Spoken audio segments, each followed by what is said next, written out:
हम लोग को मतलब कि आज हुल दिवस के बारे में कुछ आप जानकारी दें। हुल दिवस यानी कि हुल विद्रोह, इसको संथाल विद्रोह के नाम से भी हम लोग जानते हैं। छोटा नागपुर के इस संथाल परगना की इस धरती में भारतीय इतिहास में हुल विद्रोह स्वर्णिम अक्षरों में लिखा गया है। जैसा कि हम लोग को पता है कि 30 जून का वह तारीख जिस दिन संथाल परगना के सिद्धू कान्हू, चांद भैरव, फूलो झानो के नेतृत्व में पूरे संथाली समाज के जनजातियों ने विशेष करके उन्होंने अंग्रेजी हुकूमत के विरुद्ध में उनके अत्याचार, उनके दमन, उनके कई तरह के षड्यंत्र के खिलाफ आज ही के दिन इन्होंने सशस्त्र विद्रोह करने का ऐलान किया था।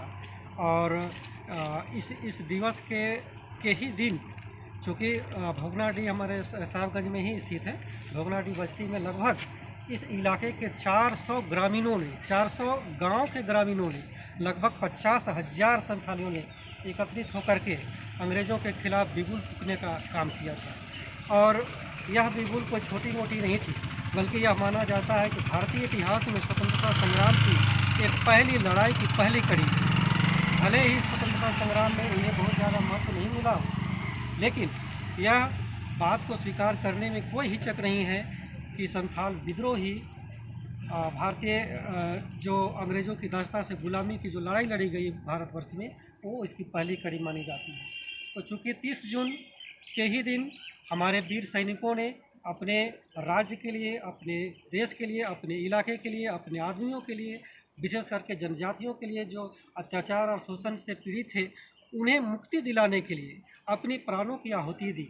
जैसा कि हम लोग जानते हैं कि जिस दिन यह चूँकि 30 जून का वह दिन, इसके बाद से ही आंदोलन शुरू हो गया था और जुलाई के प्रथम सप्ताह में ही यह एक रूपरेखा धर चुका था। अंग्रेज़ों के कई ऐसे अंग्रेज़ों के द्वारा कई ऐसे सैनिक जो भेजे गए थे, उनमें से 9 सैनिकों को मार गिराया था।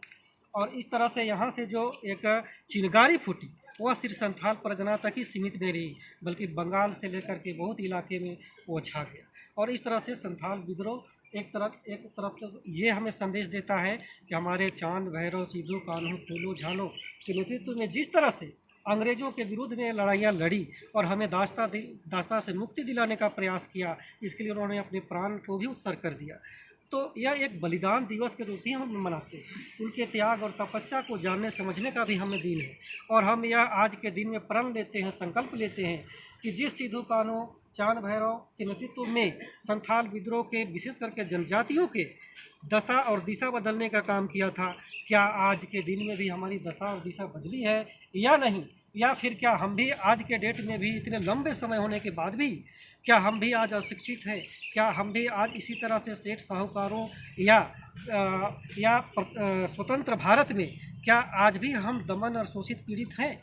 अगर हैं तो यह सशस्त्र विद्रोह के लिए हम अब भी तैयार हैं। और ऐसा हमारा खून है, हमारा ऐसा वंशज है। हम सिद्धू कान्हू मुर्मू के वंशज होने के नाते उनके खून हमारे रग रग में। तो सभी जनजातियों के अंदर जो एक तरह से कहिए कि अगर आज हम ये कहें कि जिस तरह से आदिवासियों पर शोषण और अत्याचार के कई किस्से या कई अखबारों में इस तरह की बातें जब आती है तो खून खौलसा उठता है। लगता है कि क्या इसी दिन के लिए चांद भैरव ने अपने प्राणोत्सर्ग किया था? तो यह आज के दिन हमें संकल्प लेना चाहिए और हमें सिद्धू कान्हू मुर्मू के जो सपने थे उसे पूरा करने में यदि कोई कमियां हैं तो उसे हम यूनाइट होकर के, एक होकर के उसका हम प्रतिशोध करेंगे।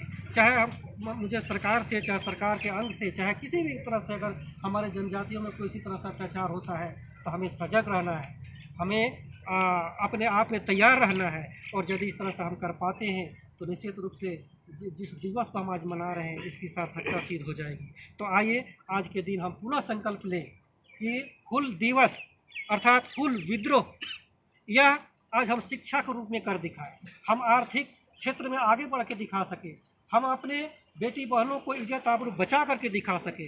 ऐसा संकल्प लें और हम आगे बढ़े, समग्र जनजातियों सहित संथाल